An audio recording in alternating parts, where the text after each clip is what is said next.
Good evening, everyone. Welcome back to a brand new season of Toast to Talk. We did a preseason opener with a lot of excitement lined up for the season, and this weekend we are in covering the Bahrain Grand Prix. I shouldn't say we are in Bahrain. One thing you'd notice is, hey, you guys are doing a post-race show on Saturday and not on Sunday. Wait, did the race happen on a Saturday? That's something new. And guess what? Next week, also the race is going to happen on a Saturday. Uh, Want to introduce some things which have been the same, which is our fanelists, Naren and Vignesh. Hello, welcome aboard. First question to both of you, maybe I can start with Naren, is why is the race on Saturday? It's primarily because of the fact that it's happening in the Middle East, and we have the Holy Ramadan happening in this week. So we had the first races to happen on Sunday, so they can do all the rituals. Yeah, so I mean, Ramzan is starting next week Yeah. from a Sunday. So they moved the Saudi race by a day ahead, which meant that they moved the Bahrain race by a day ahead also. But yeah, that's pretty much the reason why we are having these races on Saturday. It gets back to the regular scheduling. After that, I said certain things haven't changed. Vignesh, what is your first take on the review of the first race of the season? Um, as I looked through multiple channels of my Formula One group, the one thing which was pretty consistent across all the channels is that, okay, um, is there any possibility to actually give the season back and get a new season out of the box? That was the view, which clearly pertains to the way that, okay, it's business as usual. Red Bull winning the races by a big margin, and of course, at least we have the mix of the F1.5 with Ferrari, Mercedes, McLaren in the mix. So yeah, it's business as usual. So yeah, results were business as usual. Maybe I guess for Red Bull, specifically for Perez, confidence boost to start off the season compared to last year where he was languishing in the mids before he could catch up. But a Red Bull 1-2. Clearly, no one cares about the F1 jinx anymore, the first race jinx. Last year, Max broke that, and looks like he's figured that he's going to continue doing that. But Naren, from your perspective, obviously, Red Bull showed that they were miles apart. Uh, a pretty standard race from their perspective. 1-2. I think the only excitement was Max had to get GP to pay 50 euros because he lost a bet that Max would not get the pole position today. But apart from that, from the other team's perspective, what did you feel?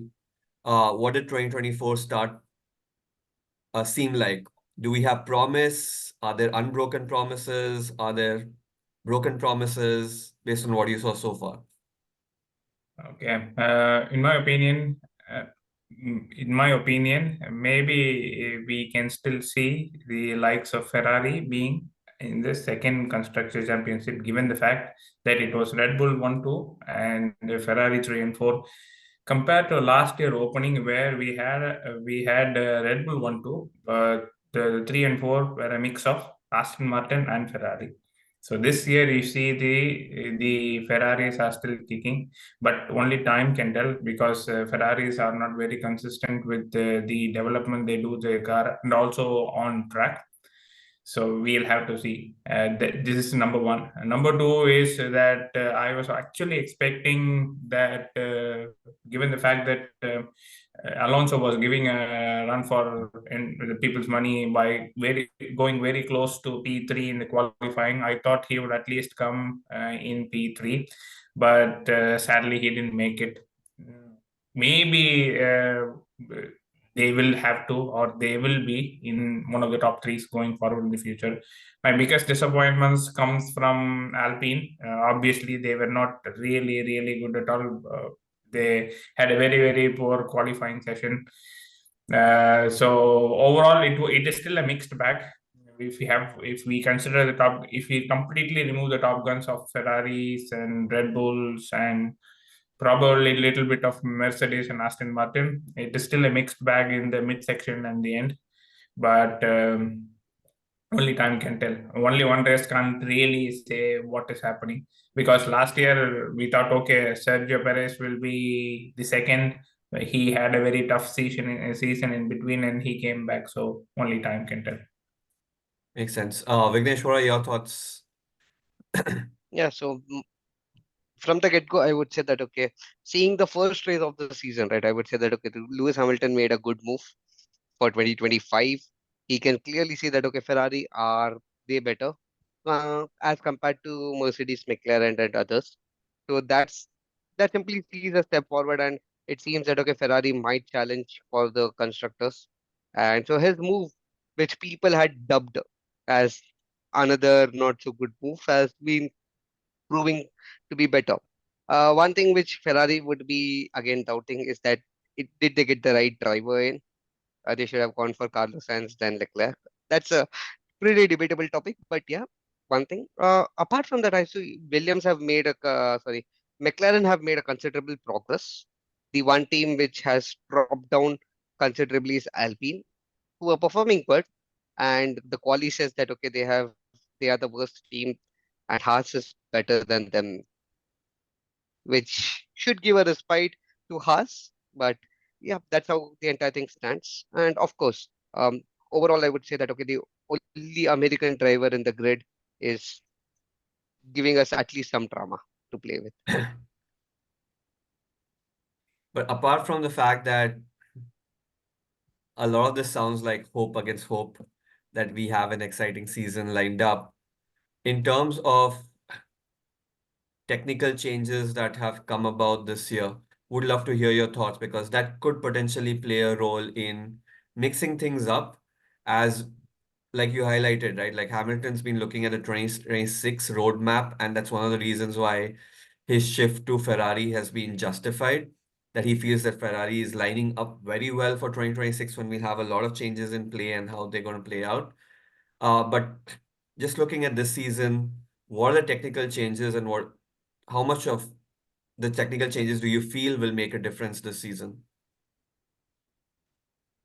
Okay, so first technical change which I see is a safety car regulation, and it says that okay, instead of lap three when the normal DRS is enabled, um, it should start from lap two. So they have reduced it by one lap, which also says that okay, after the safety car DRS gets enabled after two laps, now it will be just the next lap after the safety car has gone in.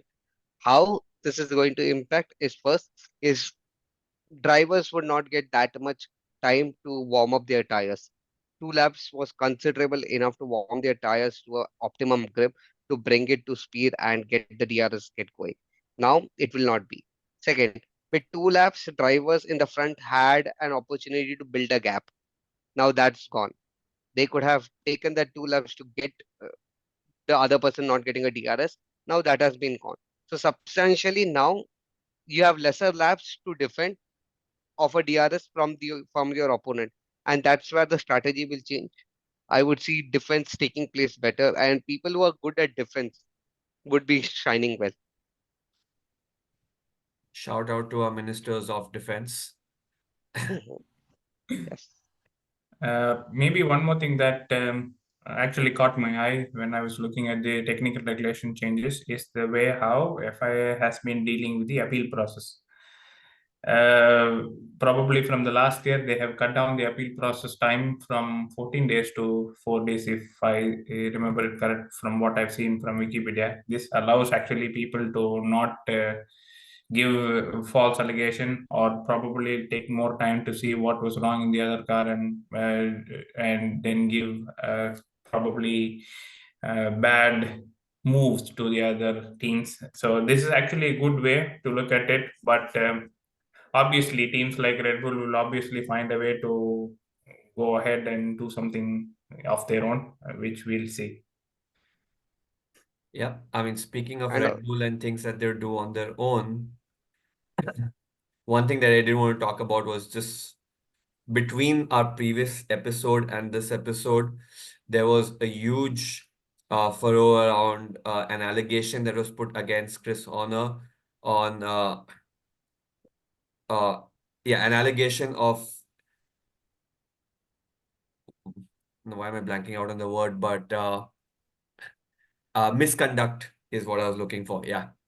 And there's a lot of hue and cry that say that, hey, maybe that's going to shake things up in Red Bull because he could potentially step away. Last night or yesterday, we got to know that he's been cleared of all uh, wrongdoing, and things seem to be back in normal within the pit wall of Red Bull, within the strategy room, and on the track.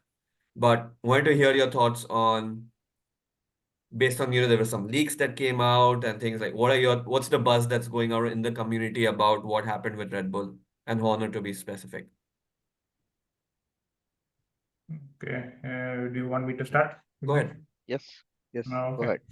So, okay, it is probably similar to what happens when you have a lot of money and probably sometime during the winter, more time with you during the winter testing, because I don't know what Christian Horner was doing at that point in time. But then, anyways, we are uploading this on YouTube, so I don't want it to be copyright infringement, but with names. So, what I was actually thinking is, yes and no. It is a bit of a gray area of what exactly happened. We only have leaks of things what were happening, but we did really are not sure if that leak still is true or not true. The only thing that we can actually tell is it might be true, given the fact that there has been some allegations that has been surfacing on the media. So what we can actually do is only interlink the news and the chats. So that's what we can do. Is it true or is it really not true? That's something that nobody can tell. And let me switch the question But around, right? Like, obviously, that's allegations. We can't really comment on allegations. But do you think there could be, based on what's happened, obviously, it's been a lot of change in dynamics from a very well settled unit that Red Bull has been. Do you feel that we expect any changes in how Red Bull performs this year and potential future changes where we might see a change in the team principle? Because this is an individual who's probably going to celebrate 20 years soon, being the team principal. And is this a call for change? yeah, See, we probably that. Sorry, Vignesh, I'll just say one point. Maybe in that perspective, given the fact that Christian Horner has a very good track record of having three championships, four in the making, put together, and he has probably nurtured the best talent in Max Verstappen. If you see, his winning margins are huge. And it's not just a driver that makes the winning margin possible. It's also the team principle that makes it possible. Given the fact that he has a track record, I'm very sure that you know very forced, so to say, actions will probably be not taken against him. He has a very huge backing with the Red Bull team and Helmut Marko himself. So. Probably this is with respect to Christian Horner. With respect to the team, it will be probably business as usual because they have to still do the work to win the championship and take the team forward. yeah. So just one thing which I wanted to say is, see, I contradict a bit of the view per se, considering that, okay, see, this is a team. Well, it's not that the first time this team was embroiled in controversies, right? In the past, we have seen that, okay, Helmet Marko uh, giving out racial slurs and still being a part of the team advisory board brings out the culture what the team is. And in that way, I see that, okay, there would be no impact on Christian Horner, considering that, okay, it's not that big like a racial slur, but then a misconduct is a misconduct.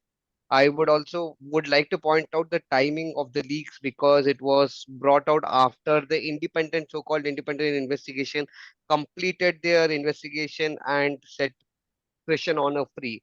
So the timing also is one thing which will affect it. Overall, I would see that, okay, there is no change which is going to take place. But then from an outside perspective, I say this puts a bad image to the sport as a whole, wherein it shows that, okay, Formula One and the FIA group and the whole Formula One Drivers Association is there to actually protect people who are having misconducts and other things, and does not portray the things in a good limelight. If F1 has to improve its image, considering that, okay, it has to appeal for a global audience, there needs to be some substantial action to take place. When it would be, how it would be. is question to be acted upon. But then again, if all depends on the validity and the claim that okay, whatever was leaked was in fact indeed true, and it was not manipulated using any artificial software and deepfake tools. If it is true, then yeah, there needs to be a strict action which needs to be taken place, or else it would set a precedence that okay, you do anything and you can go scot free in Formula One.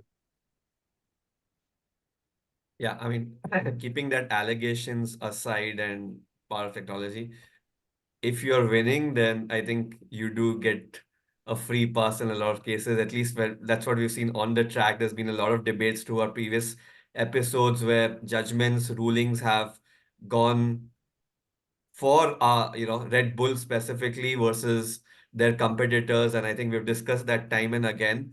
Obviously, there's a perspective that there is interpretation of the rules, and that gap can seem like a bias. So we leave FIA to the point that they are doing their best in terms of being non-prejudiced and working towards what the overall fair ruling should be.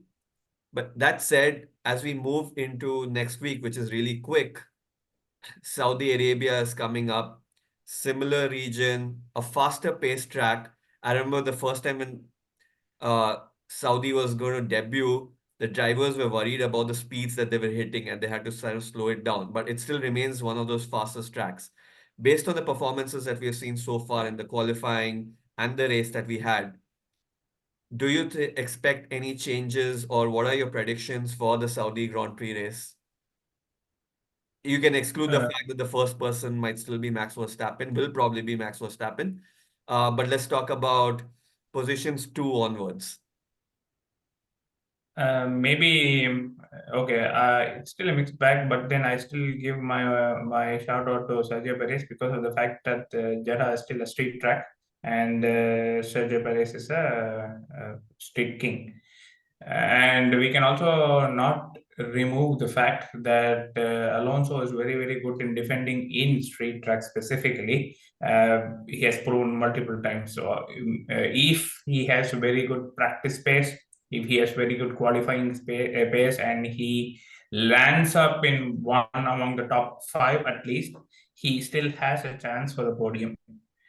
Uh, Now we also see, like Vignesh was saying, that McLaren of Oscar and Lando has started to show pace right from the beginning, unlike the previous season where they only started to show after summer. So maybe they also would have a chance as probably fourth and fifth. Close to that will be then Mercedes, then the did I also already say Aston Martin? Yes, Aston Martin, McLaren, Mercedes, and then the rest.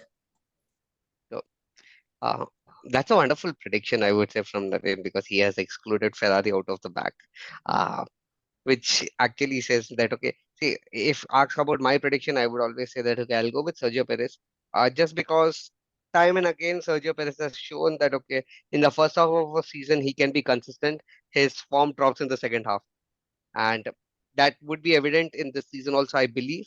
So, keeping that in mind, I would say Sergio Perez would be second. Um, Third, I would love to give to Leclerc, just because he is good in certain type of situation where he's put under pressure. But yeah, of course, there are good chances of him making mistakes. So I can put Leclerc or Carlos in the third position. Fourth, I would say Lewis, just on the fact that, okay, although today was not one of his best days, he was still able to come up the grid. He had qualified ninth. He confirmed, and he confirmed, I think so, at seventh. So he came up. That's one thing. And in spite of all these things, he had a broken seat, which was funny.